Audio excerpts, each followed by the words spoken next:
Pienso que todos los días nos hacemos la misma pregunta. ¿Me habré infectado? O si sentimos a algún familiar toser o estornudar, es como, ¿qué fue eso? ¿Estaremos libres del virus o lo portamos y somos parte del grupo de los asintomáticos? ¿Cuántos son? ¿Cómo se pesquisan? ¿Qué tan seguros estamos de los test de diagnóstico? La subsecretaria de Ciencias, doctora en Biología Celular y Molecular de la Universidad Católica, Carolina Torrealba, está a cargo de articular la red de laboratorios que van a testear a los contagiados. Carolina, gracias por estar en Pura Ciencia. Muchas gracias, Andrea, y no puedo estar más de acuerdo contigo. Yo hay días que estoy segura que estoy contagiada. No sé por qué, uno se empieza a sugestionar, ¿o no? Sobre todo que ahora hay tantos síntomas nuevos. Sí, también, además, es una enfermedad que vamos conociendo a poco, entonces aparecen sintomatologías nuevas y claro, ¿y para qué decir cuando alguien estornuda en la casa? Hay un silencio incómodo. Ahora, lo que tú preguntas es para entrar como en un tema un poco más amplio y que es más complejo, ¿cuánta gente está infectada? Realmente hoy día es muy difícil de responder de manera cierta, científicamente, no solamente en Chile, sino que en cualquier parte del mundo, porque está esta gran incógnita que son los asintomáticos. Claro, Es decir, ustedes calculan en cuánto, perdona, el es que es súper porcentaje. difícil, porque hay estudios bien interesantes, son todos poquitos, porque nadie tiene capacidad para testear muchos asintomáticos, todas las capacidades están orientadas a ser lo más efectivas posibles de los sistemas públicos, es decir, los sospechosos de tener la enfermedad. Entonces hay casos como, por ejemplo, un crucero en Japón, una localidad chiquitita en Italia, y los rangos son muy variables. Hay investigaciones que han dicho que el 50% son asintomáticos, y hay otras, de todas maneras todos los casos son altos, y hay otras que dicen entre un 15 y un 20%. Entonces nosotros tenemos que movernos en algún rango entre ese, que no lo sabemos, que es muy amplio, entre un 15 y un 50% de asintomáticos. Gente que se enferma, pero que no desarrolla ni un solo síntoma. Hoy día se agregaron unos síntomas a la fiebre, a la tos. Se agrega hoy día el Centro de Enfermedades, de Control de Enfermedades en Estados Unidos, agregó escalofríos, tiritones con escalofríos, dolores musculares, dolores de cabeza, dolor de garganta, pérdida de olfato y gusto. ¿Cómo se van entonces a medir todos estos síntomas? Claro, lo que pasa es que ahí está el ojo clínico. Nosotros lo que se hace y se va reportando, por eso existe hoy día, son tiempos fascinantes en ese sentido, porque hoy día hay un comité de expertos, de epidemiólogos, etcétera, que asesoran al Ministerio de Salud y que van revisando toda esta investigación que aparece, son kilos de información que aparece semana a semana, y con esa información se va actualizando los requisitos para que cuando yo voy al doctor, si me siento mal, diga, usted sabe que es sospechoso de COVID. Hasta hace una semana, sospechoso de COVID, por lo tanto hágase un examen, no incluía a la gente que tenía una pérdida de olfato, como dices tú. Y desde ahora se empieza a incluir porque ya se ha visto, por suerte no somos el primer país en entrar en esto, entonces hay otros países que llevan la delantera y están empezando a reportar síntomas distintos. Y así se va actualizando, esto se baja a los equipos médicos, que son los que prescriben entonces que la persona se haga o no el diagnóstico. Perfecto. ¿Y qué tipo de test se están realizando en Chile? ¿Y quiénes los están haciendo? Sí, a ver, primero la estrategia diagnóstica la lidera el Ministerio de Salud, por supuesto, y nosotros estamos apoyando en algo que voy a contar ahora, pero el test principal que se hace en Chile es el test del PCR, que se llama así por sus siglas en inglés, que es la reacción en cadena de la polimerasa. Es un poco raro el nombre. Básicamente lo que hace esto es que es capaz de identificar la copia misma del virus en la muestra que le pase. Puede ser muestra tanto nasofaringia, como la saliva, como la sangre, y puede identificar las copias del virus. Identifica copias muy poquitas, en muy poca cantidad, las amplifica y se detecta entonces con una serie de kits diagnósticos que nos ayudan a identificar eso, y esa es la regla de oro, es la que tiene mayor sensibilidad.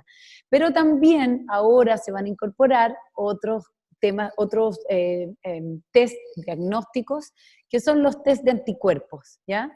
Y esos son test que son distintos porque detectan que la enfermedad estuvo en el paciente, por así decir, porque no detectan el virus, sino que nuestra respuesta inmune al virus. Es decir, nosotros nos enfermamos, generamos anticuerpos como una reacción a esta enfermedad, y esos anticuerpos son entonces lo que detectan estos test que han sido bastante comentados en la prensa, porque son confusos, digamos, de entender estos dos. Claro, y porque además algunos de ellos sabemos que algunos son de buena calidad y otros no muy buena calidad. O sea, recordemos los que le vendió China a España en algún momento y que resultaron un fiasco.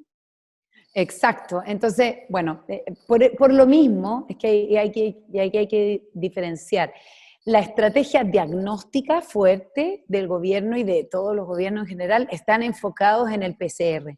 Y es por eso es que hoy día tenemos, digamos, el Instituto de Salud Pública es el órgano técnico fundamental, ¿cierto?, que trabaja en esto. Y lo que nosotros desde el Ministerio de Ciencia hemos hecho ahora en conjunto con Salud es poder transformar y reconvertir laboratorios que son de investigación, laboratorios de virología humana, microbiología, etcétera, y los estamos reconvirtiendo en laboratorios diagnósticos. Estos son laboratorios que estaban en universidades y hoy día, digamos, comillas, son un equipo de apoyo a los hospitales públicos y al ISP que hace el diagnóstico. Y estos laboratorios lo que hacen son básicamente PCR, que es la técnica más confiable que tenemos al día de hoy para hacer el diagnóstico. ¿Cómo es ese proceso, así explicado en simple? ¿Por qué es tan difícil montar estos laboratorios? Porque la técnica es, o sea, a ver, se requiere de un ambiente especial de partida. La gracia, por ejemplo, de reconvertir estos laboratorios, que usamos laboratorios que tienen esas exigencias ya instaladas, no tenemos que instalarlas de cero. Se requiere tener un laboratorio de bioseguridad tipo 2. Eso básicamente significa que uno tenga unos aparatos, es una campana de flujo laminar, que es un espacio en el cual yo puedo protegerme de la muestra. Yo tengo una muestra, que es una muestra, como se llama, viva, que tiene el virus, que puede ser este pedazo de saliva, un pedazo de tejido, lo que sea, y la puedo poner en un espacio que protege mi cuerpo y mis vías nasales, etcétera, de esa muestra. Ahí hago las primeras reacciones, que son básicamente poder neutralizar el virus y poder hacer que esa muestra ya no sea peligrosa. Entonces yo la saco de ese espacio de bioseguridad y luego voy a otro espacio del laboratorio, que es un espacio donde están entonces estas máquinas, que son los termocicladores, que son máquinas en las cuales primero extraigo el contenido genético que tiene esa muestra, y luego con unas moléculas que se llaman partidores, que son moléculas específicas para el DNA del virus, soy capaz de identificar una cantidad ínfima de esa partícula en la muestra y la amplifico muchas veces hasta que después lo puedo decir a ciencia cierta si es que una muestra tiene una cantidad de ese virus o no. Y este proceso, digamos, deja de ser, comillas, peligroso, contagioso después de esa primera etapa en la campana de flujo laminar, después deja de ser contagioso, pero toma bastante tiempo, digamos, toma por lo menos unas 6 horas, digamos, el proceso completo desde que llega la muestra hasta que tengo el resultado. Y por eso es que se requiere de laboratorios, de personas que saben trabajar con virus, con muestras, es una técnica compleja y por eso estos laboratorios de la red universitaria no van a hacer exámenes necesariamente serológicos de anticuerpos, sino que estos otros que son más complejos. Vamos entonces a los test rápidos, ¿ya? Que buscan detectar antígenos o anticuerpos, como tú explicas, así se puede saber quién tuvo la enfermedad y poder darla de alta. Sin embargo, la OMS ha sido cauta con estos carnets de alta, porque no sabemos qué ocurre con la posibilidad de reinfectarse, incluso con la PCR en algunos casos. ¿Qué están pensando ustedes en eso? Porque vamos a hacer muchos test, pero ¿estamos asegurando que efectivamente esa gente no está contagiando? Mira, este tema ha sido muy interesante porque efectivamente hoy día, como la enfermedad es nueva, no tenemos certeza de cuánto dure esa inmunidad, ¿ya? Nosotros, nuevamente, uno se enferma, se infecta y tu cuerpo reacciona produciendo anticuerpos. Hoy día está bien demostrado que la gran mayoría de pacientes enfermos de COVID-19 generan anticuerpos, ¿ya? Eso es más o menos un consenso. Lo que no es un consenso y lo que es una sugerencia, digamos, la presencia de estos anticuerpos que se produce en una persona contagiada ya por el virus, sugiere entonces que debería tener una inmunidad. ¿Qué dicen los especialistas hoy día? Dicen que esa inmunidad, en el peor de los casos, debería durar 3 meses, ¿ya?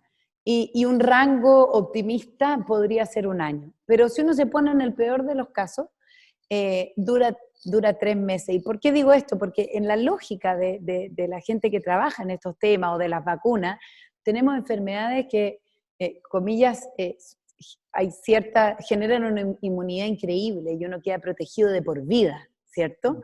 Al parecer no tenemos idea, pero sí sabemos, no podemos jamás decir eso de este virus, pero sí podemos decir que al menos el consenso científico es que el peor de los casos es que tengamos una inmunidad de 3 meses en la cual no debiéramos contagiarnos.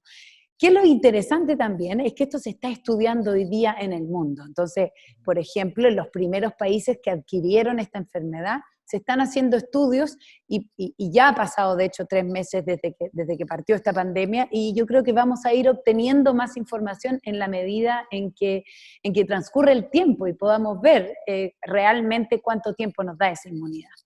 Subsecretaria, ¿hasta ahora solo se testean a quienes tienen síntomas? ¿O hay posibilidad de hacer test aleatorios, por ejemplo? Sí, hoy día en general los países testean solamente a la gente que tiene síntomas, y esto tiene una razón, y es intentar focalizar los esfuerzos de testeo sobre la población o más vulnerable o que tiene más posibilidad de enfermarse, ¿ya? Como te mencionaba anteriormente, hay ciertos casos emblemáticos en los cuales sí se han hecho estudios, por ejemplo, poblacionales pequeños, acotados, en los cuales se han hecho testeos de todo un equipo. Y eso, por ejemplo, ocurre y habría que privilegiar, yo creo que en los hospitales, en los centros, digamos, de atención a enfermos, para poder ver qué es lo que ocurre. Y esa información es una información súper valiosa en términos de investigación, de poder entender cuántas de estas personas que están tal vez enfermándose sin generar síntomas tenemos en nuestra población. Pero la verdad es que hoy día, tanto en Chile como en el resto de los países, el foco principal de los países, porque es un foco de salud pública, es un foco de atención, tienen principalmente testeos sobre la población con síntomas. Hay otros países como Corea del Sur que han generado así una política masiva, o Alemania, y nosotros eventualmente podríamos orientarnos hacia allá en la medida en que vayamos creciendo en nuestras capacidades diagnósticas. Entonces, en definitiva, ¿no estamos buscando a los asintomáticos? No estamos buscándolo activamente, y nuevamente, esto es algo que no se hace ni en Chile ni en el mundo en general, salvo algunas excepciones, ¿no? Y tiene que ver con que finalmente la responsabilidad de la salud pública tiene que ver con poder atender a aquellos que se van a enfermar y que van a requerir de atención médica. Y por eso es que la principal recomendación es el distanciamiento social o físico, como se le dice hoy día, el lavado de manos, y no sé si a ti te pasa lo mismo que a mí, Andrea, pero yo estoy todo el día pensando que puedo ser una asintomática, no. Y más que el miedo a contagiarme, tengo miedo a contagiar a otros, digamos. Y yo creo que eso es una conciencia que tenemos que tomar como población, porque no tenemos, mira, la cantidad de información que tenemos de este virus en solo unos pocos meses a mí me parece absolutamente fascinante, la efervescencia que ha habido en torno a generar conocimiento, pero igual sigue siendo parcial, y tenemos que ser tremendamente responsables porque es posible que seamos asintomáticos y que eventualmente podamos contagiar a otras personas. Carolina, y por último, ¿tenemos algún cálculo de cuánta gente se ha enfermado ya con síntomas leves y que nadie ha reportado? Que nadie ha reportado en el fondo. O sea, porque ¿cómo se podría saber cuánta es la gente que se ha enfermado ya? O sea, gente que no fue nunca a un hospital, que nunca se acercó a un médico. ¿De qué manera se podría llegar a ese número? Sí, yo creo que aquí hay dos maneras. O sea, por un lado, efectivamente, los test de antígeno, ¿cierto? O de anticuerpos, son test, sobre todo el test de anticuerpos, son test que nos permiten saber que una persona se enfermó Ujú. y tal vez esa persona no tuvo síntomas. Entonces, en ese sentido, y sobre todo, como decía, en términos de investigación, es tremendamente interesante. Por ejemplo, voy a decir cualquier cosa, pero tomar un colegio y hacerle test a todos. Eso es algo que todavía no sabemos. Por ejemplo, el tema de los niños. O sea, nadie entiende demasiado bien por qué los niños, hay teorías, ¿cierto? Pero por qué realmente no se enferman o si se enferman y son completamente asintomáticos. Esas preguntas son preguntas que siguen estando abiertas y que hoy día son bien interesantes de pesquisar. Lo que ocurre, como te decía, es que había un foco en general de los países a orientarse hacia la población enferma con un foco de salud pública. Pero hay ciertos casos, y como te decía yo, estos pocos, el del crucero del Japón es muy interesante, porque hicieron un testeo a todo un crucero, que eran más de 3.000 personas, había un caso positivo, y más de la mitad de los positivos no tenían síntomas al minuto del test, Ujú. y se calcula que por lo menos un 20% de esos nunca generó síntomas. Entonces, esos son los casos de estudio que nosotros tenemos hoy día para poder mirar. Lo mismo en esta población pequeñita, en Italia, en que se testeó a todos los habitantes y también dio un porcentaje bastante alto, cerca de un 40%, que no habían tenido síntomas. Hoy día podríamos transitar, obviamente que lo que digo yo es el foco primero es nuestra salud pública y orientarnos hacia la enfermedad y cómo poder apoyar al sistema de atención pública, pero hay preguntas fascinantes ahí, o sea, poder testear con anticuerpo, con test de anticuerpo, que hay que decir una cosa importante también, los test de anticuerpo no detectan la enfermedad en las primeras 2 semanas, que es Claro, cuando nosotros necesitamos detectarla, y por eso usamos PCR, ¿ya? claro, Eso es una sirve cosa más que no bien para vimos porque... saber si uno la tuvo en el fondo. Exacto, exacto. Si uno la tuvo, si tuvo la enfermedad, pero no te sirve en el minuto en que estás principalmente más contagioso, por así decirlo. O sea, Pero finalmente, claro, todo eso es fascinante. lavarse las manos y la distancia física sigue siendo la mejor manera de prevenir la enfermedad. Absolutamente, absolutamente. Y tener todas las cautelas y toser en el codo y no en las manos y todo eso sigue siendo fundamental. Y no hay que olvidarse que esto se descubrió, no sé si tú sabes la anécdota, pero se descubrió hace muchos años atrás, más de un siglo, o 2, 3 siglos, fue como en 1700, no recuerdo la fecha, pero un doctor que básicamente, habían 2 hospitales, había uno que atendía partos, y uno era solamente atendido por enfermeras y otro por doctores. Y la mortalidad de la que eran atendidos por doctores era altísimo, y el de enfermeras muy bajo, y estaban al lado, la diferencia era una calle. Y esta persona, por observar, de repente dijo, puede ser que los doctores que atienden autopsia y después van a atender los partos, están transmitiendo algo, y le puso un estricto sistema lavado de manos y bajó la mortalidad. Y desde entonces, con algo tan simple, entendemos que el lavado de manos puede salvar increíblemente la vida de muchas personas. Así que sigue siendo el estándar de oro. Carolina Sí. Torrealba, subsecretaria del Ministerio de Ciencia y a cargo de la red de laboratorios para detectar COVID-19, te agradecemos mucho haber estado hoy en Pura Ciencia. Muchas gracias, Andrea.